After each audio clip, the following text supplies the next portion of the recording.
agung kita tidak dengan Islam yang dahsyat luar biasa? Dahsyat tidak Islam ini Bapak Ibu?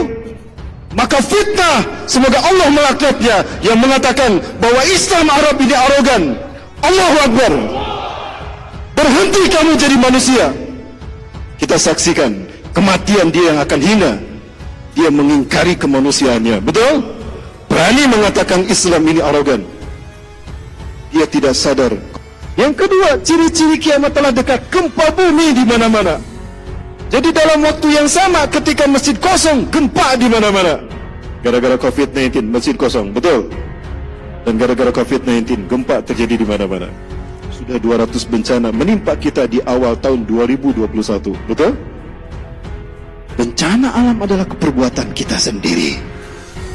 Angkat tangan di sini yang pernah mendengar Brunei pernah diberitakan terkena bencana alam sekali saja seumur hidup kita. Seumur hidup kita pernah mendengar Brunei diberitakan bencana alam? Sementara ada sebuah negara di negeri entah berantah, ada sebuah negara besar di negeri entah berantah, mayoritas umat Islamnya, tapi pemimpin negaranya mengatakan agama dan politik harus ditinggal, harus dipisahkan karena agama menghalangi revolusi. Dia bilang di negeri entah berantah, dia ingin bersikeras memisahkan agama, maka ulamanya ditangkepin.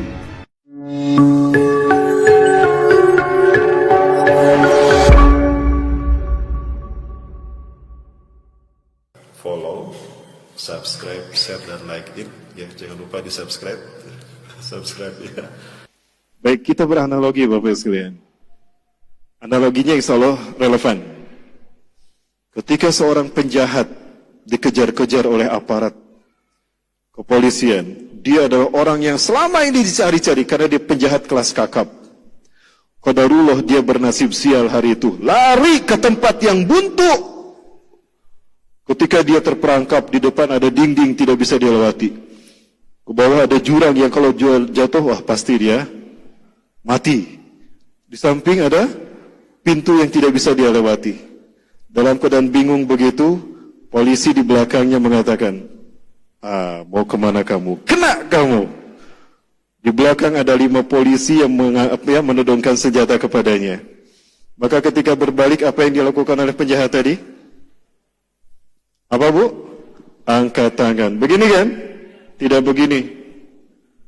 Tidak kan? Angkat tangan. Apa maksudnya? Menyerahkan jiwa raga kita secara total kepada polisi. Sehingga nasib hidupnya ada di tangan polisi. Seolah-olah begitu kan?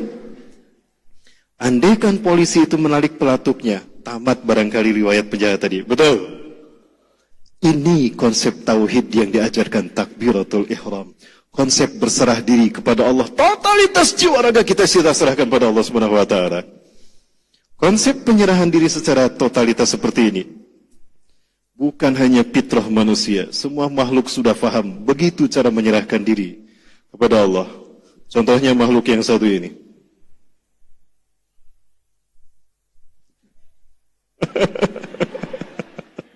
Siapa yang ngajarin? Hei kucing, kalau kamu ditodong angkat tangannya. Ada yang ngajarin gitu? Enggak kan? Berarti dia sudah paham. Kalau ditodong ya kayak gitu, konsep menyerahkan diri. Mau pakai senjata atau tidak pakai senjata sama saja. Betul? Pertanyaannya, sudahkah kita menyerahkan jiwa raga kita kepada Allah di saat kita sholat? Yang ada adalah Allahu Akbar. Oh iya, kunci motor di jaket kuning sebelah pintu. Tadi nyari-nyari kunci motor nggak ketemu. Fisiknya di masjid, jiwanya masih di rumah nyari kunci motor. Khusyuk tidak? Tidak. Apakah ini bukan konsep tauhid? Tauhid. Baik. Kita bercepat berikutnya. Yang kedua, ruku. Apa konsep tauhid yang diajarkan ruku? Ketika kita ruku, mulut kita, perut kita, dan yang di bawah perut kita sejajar. Betul? Itu artinya tidak ada siapapun yang bisa memberikan kenikmatan makanan apa yang dikenyam oleh mulut kita. Tidak ada yang bisa memberikan materi yang membuat perut kita kenyang sehingga kita bisa hidup. Dan tidak ada yang bisa memberikan kenikmatan syahwat di bawah perut kita. melainkan Allah Azza wa Jalla yang bersifat Ar-Razik. Betul? Sekaligus kita diingatkan bahwa tanpa terpenuhinya 3 hal tadi, kita tidak bisa hidup. Betul? Ada kita bisa hidup jika tidak 3 hal tadi terpenuhi? Tidak. As-Somad. Bukankah ini konsep dasar tauhid yang diajarkan ruku? Puncak dari gerakan salat kita adalah sujud. Sejak kita berdiri, Bapak Ibu, kepala kita selalu lebih tinggi dari badan kita. Betul? Gak pernah orang membuat kepalanya dicopot, dipegang begini. Enggak. Karena kepala simbol kehormatan kita. Ketika seorang raja diinaugurasi, dinobatkan sebagai raja, itu mahkota disimpan di mana? Di pinggang, di pundak, apa di pinggang? Di kepala kan? Karena kepala simbol kehormatan kita. Tapi lihat ketika sujud, Allah perintahkan kepala kita, kening kita, kita simpan di tempat yang kita injak dengan kaki. Artinya apa?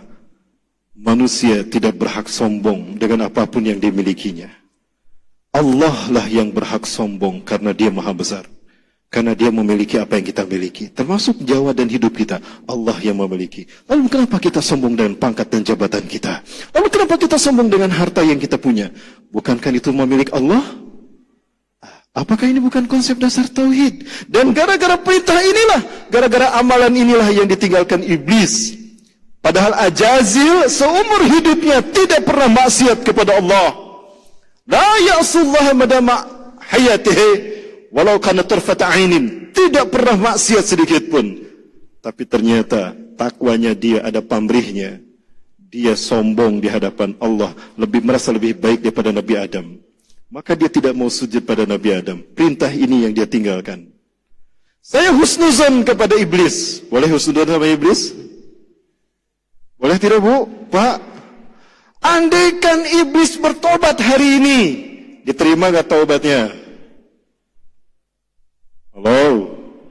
Andaikan iblis bertaubat dan berjanji akan soleh sampai akhir hayatnya, Allah terima tidak taubatnya? Diterima, kan belum sakaratul maut, betul? Innallaha yaqbalu taubatal abdi ma lam yughargir.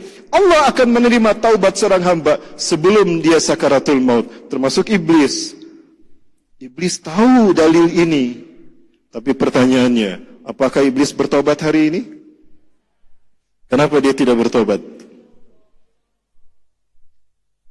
Ya, yang kedua, kenapa dia tidak bertobat? Padahal dia sudah tahu, kalau tidak bertobat, mati dalam keadaan kafir, neraka menjadi tempatnya. Karena kalau dia bertobat, pasti perintah itu akan Allah berikan kembali. Sujud kamu kepada Adam. Itu yang tidak mau dia lakukan. Andaikan ada pilihan selain sujud, dia pasti akan bertobat kepada Allah. Karena sombongnya merasa lebih baik daripada kita, dia tidak mau bertobat. Allahu Akbar. Betul Bapak sekalian? Lanjut. Bisa diikuti Bapak Ibu? Baik, berikutnya. Salat kita ditutup dengan salam. Apa pesan tauhid yang diajarkan salam? Salam diambil dari kata aslama yuslimu salamatan wassalaman, artinya selamat sejahtera. Makna pesan tauhid yang disampaikan salam adalah siapa yang mampu mewujudkan nilai-nilai salat mulai dari takbiratul ihram sampai salam, Allah jamin dia keselamatan di dunia alam. Salam kita ke kanan, jaminan keselamatan hidup di dunia. Salam kita ke kiri, jaminan keselamatan hidup di akhirat. Betul? Gimana Bapak Ibu? Sepakat? Inilah konsep dasar tauhid. Sehingga salat menjadi rukun Islam yang kedua. Setelah syahadat. Baik. COVID-19 membuat masjid kosong sehingga orang susah untuk sholat berjamaah di masjid. Betul? Bukankah Rasulullah pernah bersabda, ciri-ciri kiamat telah dekat, masjidnya megah, kosong isinya. Betul? Yang kedua, ciri-ciri kiamat telah dekat, gempa bumi di mana-mana.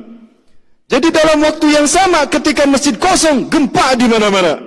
Gara-gara COVID-19 masjid kosong. Betul? Dan gara-gara COVID-19, gempa terjadi di mana-mana. Sudah 200 bencana menimpa kita di awal tahun 2021. Betul? Apakah ini tidak ada kaitannya dengan tauhid kita di masjid? Ada ketika sholat berjamaah ditinggalkan. Kok ada hubungannya Ustaz? Ada. Energi Bapak Ibu. Itulah kenapa Rasulullah SAW menyatakan, awwalu ma yuhasabu bihil abdu yaumal qiyamati as-shalah. Amalan yang pertama dihisab dari seorang hamba adalah salatnya.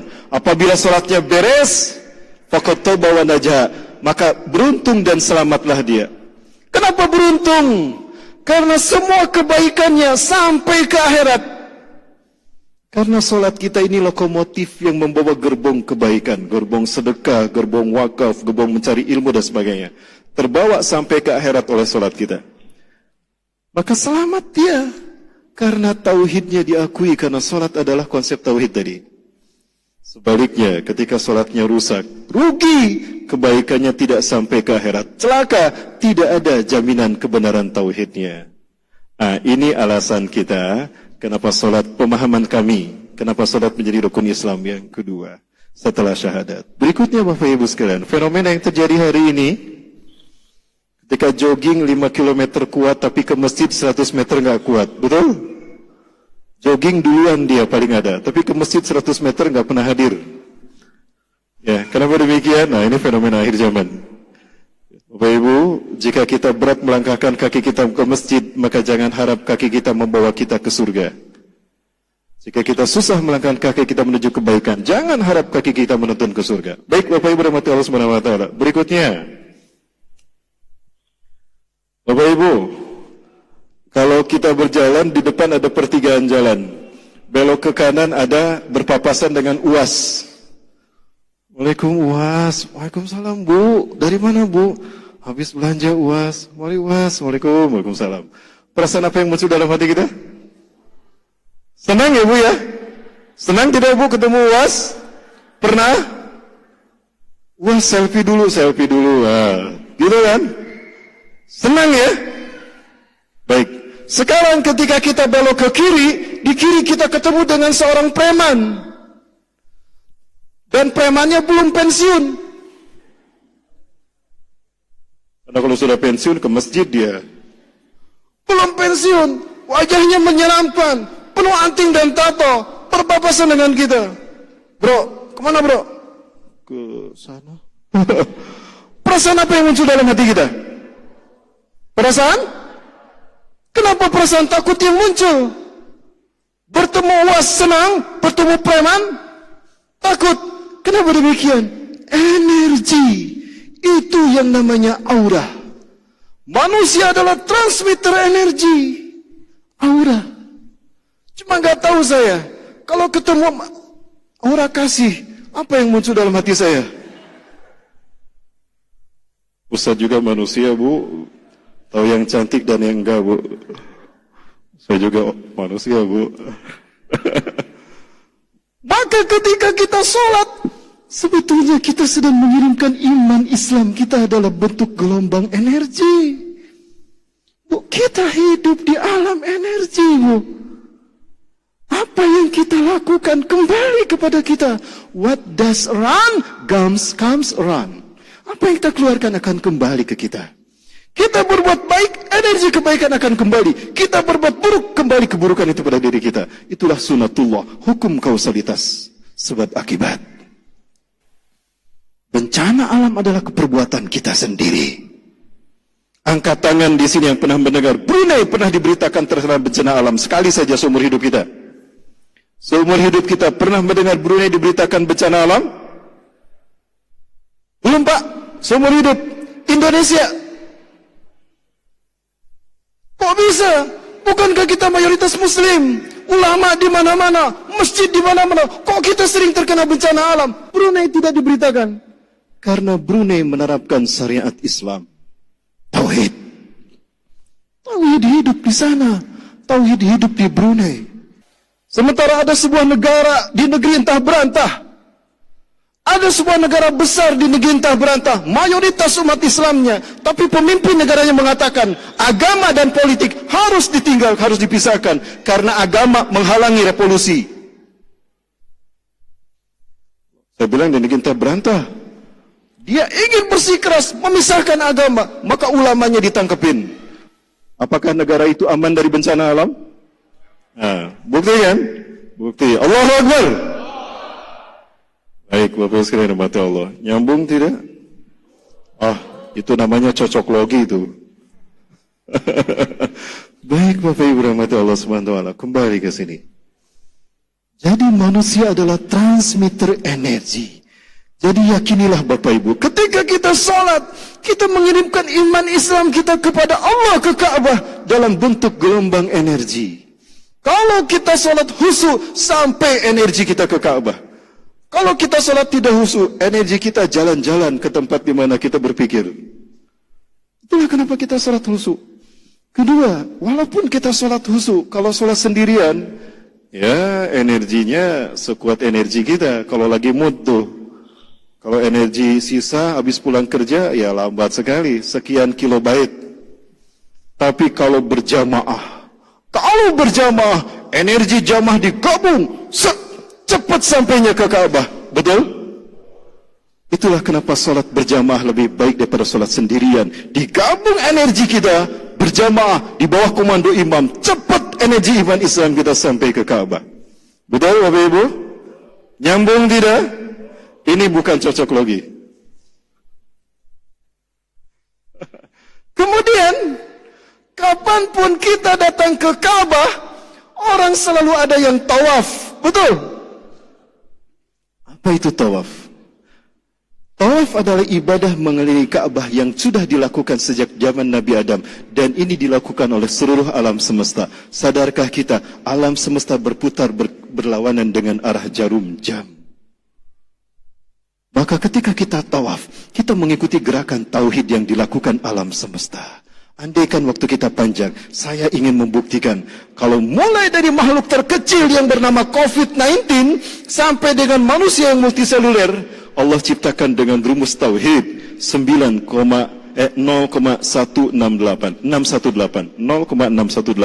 itu rumus tauhid, matematika tauhid. Tapi waktu kita tidak cukup.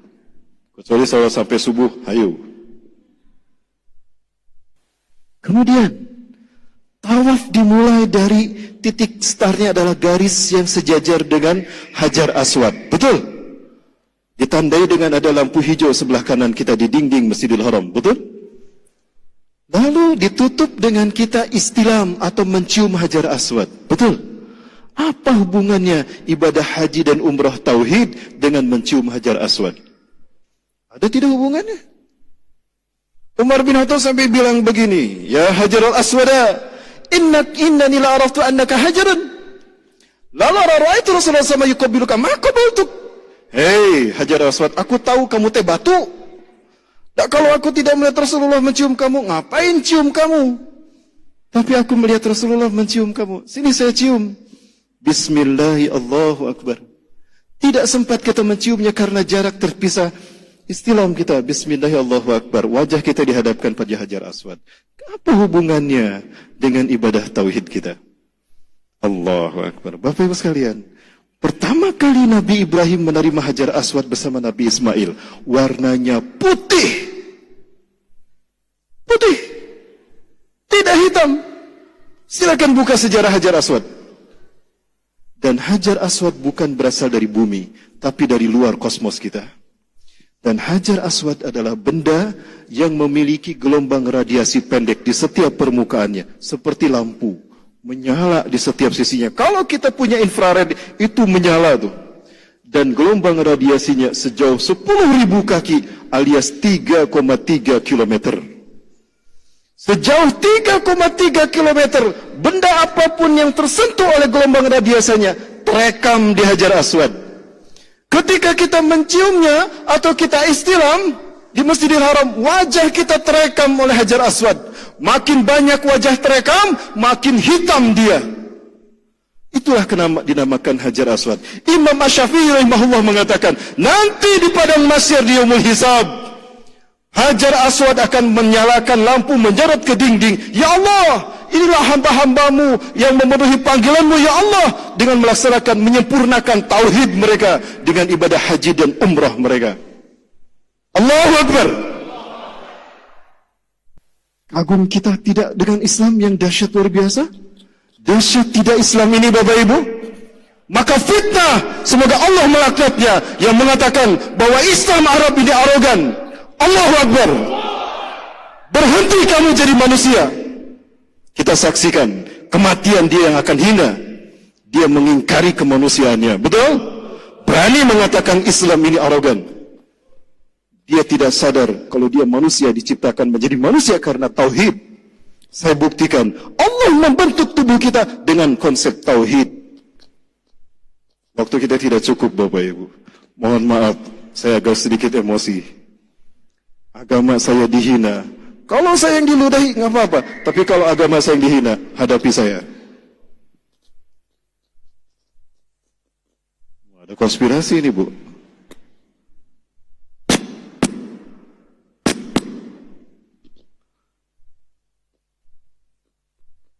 Baik Bapak Ibu, bisa diikuti Bapak Ibu sekalian?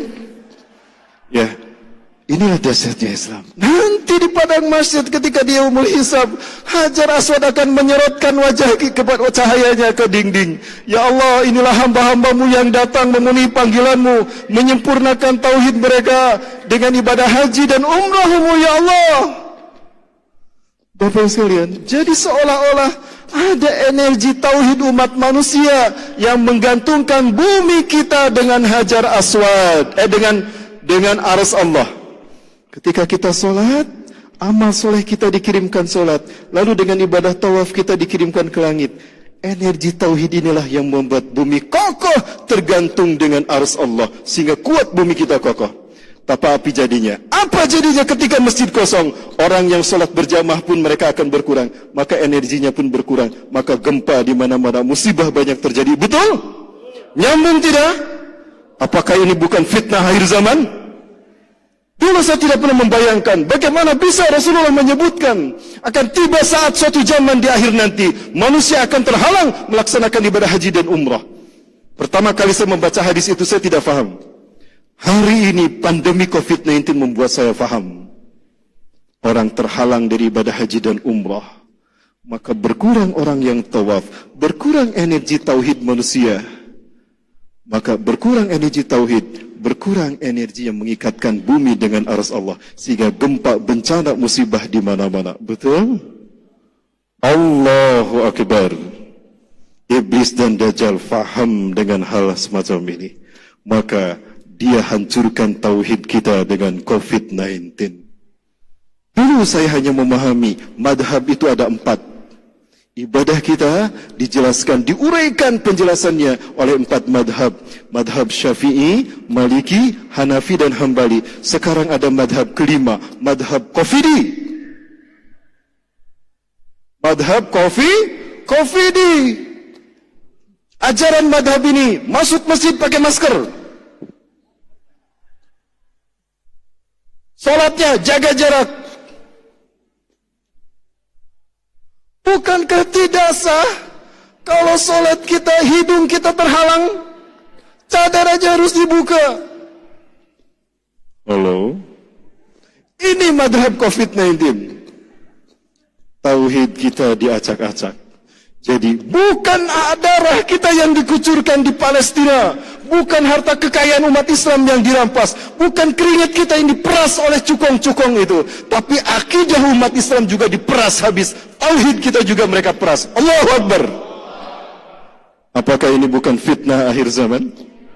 Bapak Ibu, COVID-19 ini konspirasi. Kita berada di rumah Allah, kita sudah bersuci. Bukankah ada rusuh yang sakit nggak mesti ke masjid, biar yang sehat saja yang ke masjid. Maka kafah kita mengamalkan sunnah Rasulullah SAW. Betul? Ini Bapak Ibu. Nah ini yang saya takutkan. Bencana besar akan kembali terjadi jika umroh dan haji dihalangi. Betul Bapak Ibu? Maka saya pertanyakan akidah tauhid negara Saudi Arabia. Kemana tauhid kalian? Tolong sampaikan pada mereka. Saya Rahmat Baikuni meminta penjelasan. Jangan sampai dihentikan ibadah haji dan umrah jika tidak ingin bencana terjadi. Bapak Ibu sekalian rahmati Allah, inilah fitnah akhir zaman. Maka yuk kita perjuangkan agar COVID ini segera berhenti, agar kita bisa kembali kafah dalam mengibadahi Allah Subhanahu wa taala. Betul Bapak Ibu sekalian? Inilah fitnah akhir zaman. Allahu Akbar.